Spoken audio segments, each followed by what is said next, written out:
അസ്സലാമു അലൈക്കും dear friends. ഇന്നത്തെ നമ്മുടെ സ്പെഷ്യൽ നിങ്ങൾ ആരും ഇതുവരെയും ട്രൈ ചെയ്ത് നോക്കിയിട്ടില്ലാത്ത ഒരു അടിപൊളി വെറൈറ്റി റെസിപ്പിയാണ്. നമ്മുടെ ഈ വീഡിയോ കണ്ടുകൊണ്ടിരിക്കുന്ന സമയത്ത് നിങ്ങൾക്ക് ഇഷ്ടപ്പെടുകയാണെങ്കിൽ ഒന്ന് ലൈക്ക് ചെയ്തേക്കണേ. അതുപോലെ തന്നെ നമ്മുടെ ഈ ചാനൽ ആദ്യമായിട്ട് കാണുന്നവരും ഇതുവരെയും സബ്സ്ക്രൈബ് ചെയ്യാത്തവരും പ്ലീസ് ഒന്ന് സബ്സ്ക്രൈബ് ചെയ്തേക്കണേ. ഞാനിടുന്ന വീഡിയോസ് ഉടനടി കിട്ടുന്നതിനായി സബ്സ്ക്രൈബ് ബട്ടന്റെ തൊട്ടടുത്ത് കാണുന്ന ബെല്ലൈക്കൺ കൂടി ക്ലിക്ക് ചെയ്തിട്ട് ഓൾ എന്ന ഓപ്ഷൻ എനേബിൾ ചെയ്യാനും മറക്കല്ലേ. ആദ്യം തന്നെ ഇതിനായിട്ട് ഒരു ബൗളിലേക്ക് 250 ml കപ്പിന് 1 കപ്പ് ചെറിയ ചൂടുള്ള പാല് ഒഴിച്ചു കൊടുക്കാം. തണുത്ത പാലെടുക്കല്, നമ്മൾ തിളപ്പിച്ച് ചെറിയ ചൂടുള്ള പാല് വേണം എടുക്കാനായിട്ട്. ഇനി ഇതിലേക്ക് ഞാനിവിടെ 3 ടേബിൾ സ്പൂൺ പഞ്ചസാരയാണ് ഇട്ട് കൊടുക്കുന്നത്. അവരവരുടെ മധുരത്തിനനുസരിച്ച് പഞ്ചസാര ചേർത്ത് കൊടുക്കാം. ഇത് ചെറിയൊരു മധുരമാണ്. നല്ല മധുരമൊക്കെ വേണമെന്നുണ്ടെങ്കിൽ 1 ടേബിൾ സ്പൂണും കൂടി അധികം ഇട്ട് കൊടുക്കാം. പഞ്ചസാര എല്ലാം ഒന്ന് അലിഞ്ഞ് വരട്ടെ. പഞ്ചസാര എല്ലാം പാലുമായിട്ട് ഒന്ന് മിക്സായി കിട്ടിയിട്ടുണ്ട്. ഇനി ഇതിലേക്ക് നമ്മൾ ചേർത്ത് കൊടുക്കുന്നത് ഈസ്റ്റ് ആണ്. ഇൻസ്റ്റൻറ്റ് ഈസ്റ്റ് ആണ്. 1 ടീസ്പൂണാണ് ചേർത്ത് കൊടുക്കുന്നത്. അപ്പോൾ നമ്മൾ ഈസ്റ്റ് ചേർത്ത് കൊടുക്കുന്നത് കൊണ്ട് ചെറിയ ചൂടുള്ള പാലിൽ വേണം ഈസ്റ്റ് ചേർത്ത് കൊടുക്കാൻ, അല്ലെങ്കിൽ ആക്റ്റീവായി കിട്ടില്ല. പാലിലേക്ക് ഡ്രൈ ഈസ്റ്റ് ഇട്ട് കൊടുത്തതിന് ശേഷം കുറച്ച് സമയം മൂടി വയ്ക്കുക. ഈസ്റ്റ് ആക്റ്റീവായിട്ട് മാത്രമേ ബാക്കി ഇൻഗ്രീഡിയൻസ് എല്ലാം ചേർത്ത് കൊടുക്കാവൂ. അപ്പോൾ അതൊന്ന് മിക്സ് ചെയ്തു. അതുപോലെ തന്നെ നമ്മൾ ഈസ്റ്റ് വാങ്ങുന്ന സമയത്ത് പഴകിയ ഈസ്റ്റ് ഒന്നും വാങ്ങരുത്. നല്ല ഫ്രഷ് ആയിട്ടുള്ള ഡേറ്റൊക്കെ നോക്കിയിട്ട് വേണം ഈസ്റ്റ് വാങ്ങാനായിട്ട്, അല്ലെങ്കിൽ പെട്ടെന്ന് ഈസ്റ്റ് ആക്റ്റീവായി കിട്ടില്ല. അപ്പോൾ നമ്മൾ 1 ടീസ്പൂൺ നല്ല ഫ്രഷ് ആയിട്ടുള്ള ഈസ്റ്റാണ് ഇട്ട് കൊടുത്തിട്ടുള്ളത്. അപ്പോൾ പെട്ടെന്ന് തന്നെ ഇത് ആക്റ്റീവായി കിട്ടും. ഇനി ഇതിലേക്ക് നമുക്ക് ആവശ്യത്തിനുള്ള മൈദ ഇട്ട് കൊടുക്കാം. ഞാനിപ്പോൾ 250 ml കപ്പിന് 2 കപ്പ് മൈദയാണ് ഇട്ട് കൊടുക്കുന്നത്. നിങ്ങൾക്ക് ഇതിന് പകരം ഗോതമ്പ് പൊടിയും ഇട്ട് കൊടുക്കാവുന്നതാണ്. രണ്ടാമത്തെ കപ്പ് മൈദയും കൂടി ഇട്ട് കൊടുക്കുക. ഇനി ഇതിലേക്ക് മധുരം ഒന്ന് ബാലൻസ് ചെയ്യാൻ വേണ്ടിയിട്ട് ഒരു 1/4 ടീസ്പൂൺ ഉപ്പിട്ട് കൊടുക്കാം. അപ്പം കൂടി പോരുത്, ഒരു 1/4 ടീസ്പൂൺ ഇട്ട് കൊടുത്താൽ മതിയാകും. ഇനി ഇതിലേക്ക് നമ്മൾ ചേർത്ത് കൊടുക്കുന്നത് 2 ടേബിൾ സ്പൂൺ ബട്ടറാണ്. ബട്ടർ മെൽറ്റ് ചെയ്ത് അതിൻ്റെ ചൂടൊക്കെ മാറിയതിന് ശേഷമാണ് എടുത്തിട്ടുള്ളത്. നമ്മൾ ഫ്രിഡ്ജിലാണ് ബട്ടർ വെച്ചിരിക്കുന്നത്. അപ്പം ഫ്രിഡ്ജിലിരിക്കുന്ന ബട്ടർ കുറച്ച് സമയം എടുത്ത് പുറത്ത് വെച്ച് റൂം ടെമ്പറേച്ചറിലായിട്ട് ഇതൊന്ന് മെൽറ്റ് ചെയ്തെടുക്കുക. ഫ്ലെയിം കുറച്ച് വെച്ച് ഇതൊന്ന് മെൽറ്റ് ചെയ്തതിന് ശേഷം നല്ലതുപോലെ ചൂട് മാറിയിട്ട് വേണം ഇതിലേക്ക് ഒഴിക്കാനായിട്ട്. ഞാനിപ്പോൾ 2 ടേബിൾ സ്പൂൺ ബട്ടറാണ് ഒഴിച്ചു കൊടുത്തിട്ടുള്ളത്. ഇനി ഇതൊന്ന് മിക്സ് ചെയ്യാം. നമ്മൾ എടുക്കുന്ന മൈദയ്ക്കനുസരിച്ച് നമ്മൾ ഒഴിച്ചു കൊടുത്ത പാലിൻ്റെ അളവിന് വ്യത്യാസം ഉണ്ടാവും. അപ്പോൾ കുറച്ച് ലൂസായി പോയിട്ടുണ്ടെന്നുണ്ടെങ്കിൽ കുറച്ച് മൈദയും കൂടി ചേർത്ത് കൊടുത്താൽ മതിയാകും. നമുക്ക് കൈ വെച്ചൊന്ന് കുഴച്ചെടുക്കാം. നമ്മൾ ചപ്പാത്തിക്ക് കുഴച്ചെടുക്കുന്ന പോലെ ഒന്ന് കുഴച്ചെടുക്കാം.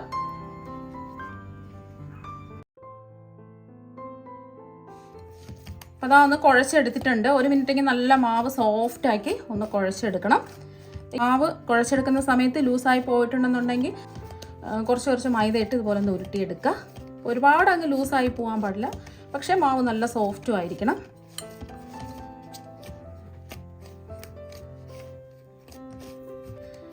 അപ്പോൾ മാവ് കുഴച്ച് നല്ല സോഫ്റ്റാക്കി എടുത്തിട്ടുണ്ട്. ഇങ്ങനെ ബൗളിൽ വെച്ച് കൊടുക്കുക. വെള്ളത്തിൽ മുറുക്കി പിഴിഞ്ഞ കോട്ടൺ തുണി വെച്ചിട്ട് കവർ ചെയ്ത് കൊടുക്കുകയോ അല്ലെങ്കിൽ ക്ലിംഗ് റാപ്പ് വെച്ചിട്ടോ കവർ ചെയ്ത് കൊടുക്കുക. കുറച്ച് സമയം മാവൊന്ന് റെസ്റ്റ് ചെയ്യാൻ വെക്കണം. ഞാനിപ്പോൾ ക്ലിംഗ് റാപ്പ് വെച്ചിട്ട് ഒന്ന് കവർ ചെയ്തെടുക്കുകയാണ്. ഇപ്പം ഞാൻ എന്താ ക്ലിംഗ് റാപ്പ് വെച്ച് ഒന്ന് കവർ ചെയ്ത് കൊടുത്തിട്ടുണ്ട്. ഇനി ഇതിൻ്റെ മുകളിൽ ഒരു ടവൽ വെച്ച് മൂടി വെച്ച് കൊടുക്കാം. പെട്ടെന്ന് തന്നെ ഈ മാവ് പൊങ്ങി കിട്ടും. ഇപ്പോൾ ചൂടുള്ള കാലാവസ്ഥയൊക്കെ ആണെന്നുണ്ടെങ്കിൽ പെട്ടെന്ന് തന്നെ ഈസ്റ്റ് ആക്റ്റീവായി മാവ് പൊങ്ങി കിട്ടും. കുറച്ച് തണുപ്പുള്ള സമയമൊക്കെ ആണെന്നുണ്ടെങ്കിൽ കുറച്ച് സമയം കൂടെ എടുക്കും. ഇപ്പോൾ നല്ല ചൂടുള്ള സമയമാണ്, അതുകൊണ്ട് പെട്ടെന്ന് തന്നെ ഇത് മാവ് പൊങ്ങി കിട്ടും. ഈസ്റ്റും നല്ല ഫ്രഷ് ആയിരിക്കണം, എന്നാൽ മാത്രമേ മാവ് പെട്ടെന്ന് പൊങ്ങി കിട്ടുള്ളൂ. അപ്പോൾ കുറച്ച് സമയം ഇങ്ങനെ തന്നെ ഇരിക്കട്ടെ. ഇപ്പം മാവ് നമ്മൾ റെസ്റ്റ് ചെയ്യാൻ വെച്ചിട്ട് 1 മണിക്കൂർ അതാ കഴിഞ്ഞിട്ടുണ്ട്. ഇപ്പോൾ കണ്ടില്ലേ, മാവ് നല്ലോണം എന്താ പൊങ്ങി വന്നിട്ടുണ്ട്. ഇനി ഈ ക്ലിംഗ് റാപ്പ് എടുത്ത് നമുക്ക് മാറ്റാം.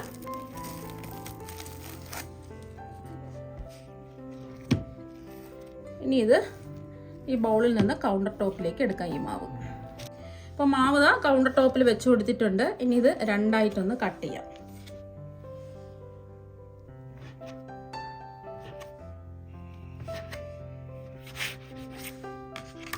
ഒരു ഭാഗം നമുക്ക് മൂടി വെക്കാം. ഇനി ഇതൊന്നുകൂടി ഇതുപോലെ ഒന്ന് നീളത്തിൽ ഉരുട്ടിയെടുക്കാം.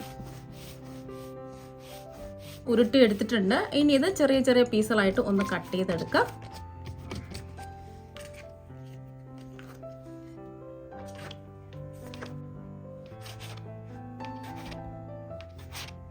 നമ്മൾ ഉരുട്ടിയെടുക്കുന്നതിനേക്കാളും ഇതുപോലെ ചെറിയ ചെറിയ പീസുകളായിട്ട് നമ്മൾ കട്ട് ചെയ്തെടുക്കുന്നതായിരിക്കും കുറച്ചും കൂടെ എളുപ്പം. ഇപ്പോൾ ഇതാ കട്ട് ചെയ്തെടുത്തിട്ടുണ്ട്. ഇനി മാവ് ഇതുപോലെ ഒന്ന് ഉരുട്ടിയെടുക്കാം.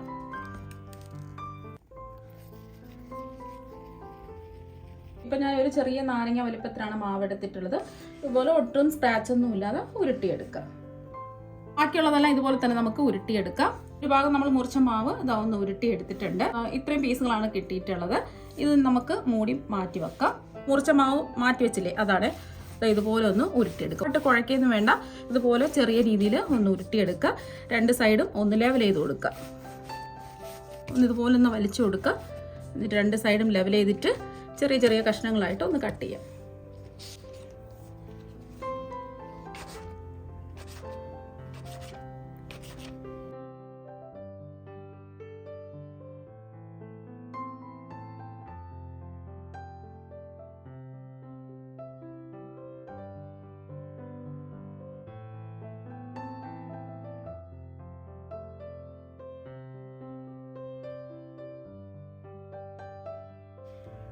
അപ്പോൾ അതാ രണ്ടാമത്തെ മാവും നമ്മളിതാ ഉരുട്ടി എടുത്തിട്ടുണ്ട്. ഇനി നമുക്ക് വേണ്ടത്, ഇനി ഇതുപോലത്തെ ഒരു സ്റ്റിക്ക് ഉണ്ടെങ്കിൽ ഇതുപോലത്തെ ഒരു സ്റ്റിക്ക് എടുക്കുക. അല്ലാന്നുണ്ടെങ്കിൽ ഈർക്കിൽ 2-3 അടുപ്പിച്ചിട്ട് വെച്ച് അങ്ങനെ എടുത്താലും മതി. ഇനി നമ്മൾ ഉരുട്ടിയെടുത്ത മാവ്, ആദ്യം നമ്മൾ ഉരുട്ടി വെച്ചില്ലേ ആ മാവാണ് ഈ സ്റ്റിക്കിലോട്ട് ഇതാ ഇങ്ങനെ ഒന്ന് മെല്ലെ ഒന്ന് കയറ്റാം. അത് അടുത്തത് ഇതുപോലെ തന്നെ മെല്ലെ ഒന്ന് ഇതുപോലെ ഒന്ന് ആക്കി കൊടുക്കുക. ഇപ്പോൾ മൂന്നാമത്തതും ഞാനിപ്പോൾ ഒരു 4 എണ്ണമാണ് വെച്ച് കൊടുക്കുന്നത്. അടുത്തതും ഇതുപോലെ ഒന്ന് ആക്കി കൊടുക്കുക. അപ്പം ഇതുപോലെ വേണം നമുക്ക് റെഡിയാക്കി എടുക്കാൻ. ഇനി കുറച്ച് മൈദ ഇതുപോലെ ഒന്ന് വിതറി കൊടുക്കുക. കുറച്ച് വിതറി കൊടുത്താൽ മതി.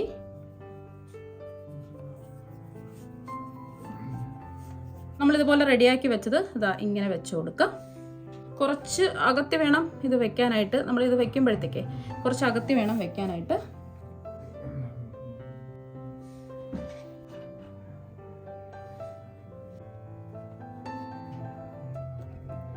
അപ്പോൾ അതെല്ലാം വെച്ച് കൊടുത്തിട്ടുണ്ട്. ഇനി കുറച്ച് സമയം, ഇനി ഒരു 10-15 മിനിറ്റ് ഒന്ന് റെസ്റ്റ് ചെയ്യാൻ വേണ്ടിയിട്ട് മൂടി വെക്കാം. അപ്പോൾ കുറച്ചും കൂടെ ഒന്ന് വീർത്ത് വരുന്നതിന് വേണ്ടിയിട്ടാണ്. വീണ്ടും റെസ്റ്റ് ചെയ്യാൻ മാവ് വെച്ചിട്ട് ഒരു 15 മിനിറ്റായി. ഇനി നമുക്കൊന്ന് തുറന്ന് നോക്കാം. അപ്പോൾ കണ്ടില്ലേ, കുറച്ചും കൂടെ ഒന്ന് വീർത്ത് വന്നിട്ടുണ്ട്. ഇനി ചൂടായി കിടക്കുന്ന എണ്ണയിലേക്ക് ഇങ്ങനെ ഇട്ട് കൊടുക്കാം.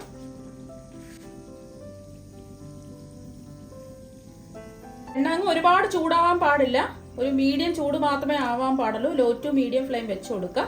ശേഷം നല്ലൊരു ഗോൾഡൻ നിറാവട്ടെ. ഇത് സിമ്പിളായിട്ട് ചെയ്തെടുക്കാൻ പറ്റും. ഫില്ലിങ്ങിൻ്റെ ഒന്നും ആവശ്യമില്ല. നല്ല അടിപൊളി ടേസ്റ്റാണ് കഴിക്കാൻ വേണ്ടിയിട്ട്. ഇത് നിങ്ങൾക്ക് വേണമെന്നുണ്ടെങ്കിൽ ബേക്ക് ചെയ്ത് കൊടുക്കാം. ഇതുപോലെ ഓയിലിൽ വേണമെന്നുണ്ടെങ്കിൽ ഓയിലിൽ ഫ്രൈ ചെയ്തിട്ടും എടുക്കാം. നല്ല ടേസ്റ്റ് തന്നെയാണ് കഴിക്കാൻ വേണ്ടിയിട്ട്. എളുപ്പത്തിൽ പണി കഴിയും.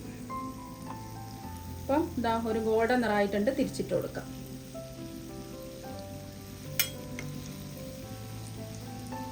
ഇതാ വീർത്തൊക്കെ വന്നിട്ടുണ്ട്.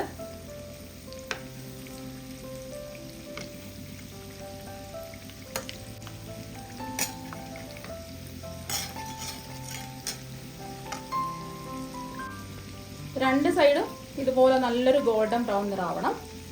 രണ്ട് വശവും നല്ലൊരു ഗോൾഡൻ നിറായിട്ടുണ്ട്. ഇനി എണ്ണയിൽ നിന്നും നമുക്കിതുപോലെ കോരി മാറ്റാം. അപ്പോൾ വളരെ പെട്ടെന്ന് റെഡിയാക്കി എടുക്കാൻ പറ്റുന്ന സ്നാക്സ് ഇതായി ഇവിടെ റെഡി ആയിട്ടുണ്ട്. ഒട്ടും തന്നെ എണ്ണയൊന്നും കുടിച്ചിട്ടില്ല.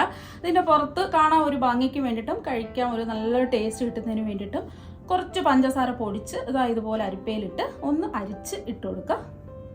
ഇപ്പോൾ വേണമെന്ന് നിർബന്ധമൊന്നുമില്ല. ഇങ്ങനെ നമ്മൾ ഡെക്കറേഷനൊക്കെ ചെയ്ത് കുട്ടികൾക്ക് കൊടുക്കുകയാണെന്നുണ്ടെങ്കിൽ അവർ ഉറപ്പായിട്ടും കഴിക്കും. കുട്ടികൾക്കും മുതിർന്നവർക്കും എല്ലാവർക്കും ഒരുപോലെ ഇഷ്ടപ്പെടുന്ന സ്നാക്സാണ്. സിമ്പിളാണ്, വളരെ പെട്ടെന്ന് നമുക്ക് റെഡിയാക്കി എടുക്കാൻ പറ്റും. ഒരുപാട് ചേരുവകളൊന്നുമില്ല. അപ്പോൾ നിങ്ങൾ ഇതുപോലെ ഒരു പ്രാവശ്യം ഒന്ന് ട്രൈ ചെയ്ത് നോക്കുക. തീർച്ചയായും നിങ്ങൾക്ക് എല്ലാവർക്കും ഒരുപാട് ഇഷ്ടമാകും. ഇനി ഇതിൽ നിന്നും ഒരെണ്ണം എടുത്ത് കാണിച്ചു തരാം. നല്ല ചൂടാണ്, കണ്ടില്ലേ, നല്ല പഞ്ഞി പോലെ നല്ല സോഫ്റ്റ് ആയിട്ടാണ് ഇരിക്കുന്നത്. അപ്പോൾ ഉള്ളൊക്കെ വെന്ത് അടിപൊളിയായിട്ട് ഇതായിരിപ്പുണ്ട്. അപ്പോൾ കണ്ടില്ലേ, നല്ല പഞ്ഞി പോലെ നല്ല സോഫ്റ്റ് ആയിട്ടാണ് ഇരിക്കുന്നത്. അപ്പോൾ നിങ്ങളെല്ലാവരും ഇതുപോലെ ഒരു പ്രാവശ്യം ഒന്ന് ട്രൈ ചെയ്ത് നോക്കുക. തീർച്ചയായും നിങ്ങൾക്ക് എല്ലാവർക്കും ഒരുപാട് ഇഷ്ടമാകും. അപ്പോൾ നമുക്ക് മറ്റൊരു വെറൈറ്റി വീഡിയോ ആയിട്ട് വീണ്ടും കാണാം. താങ്ക്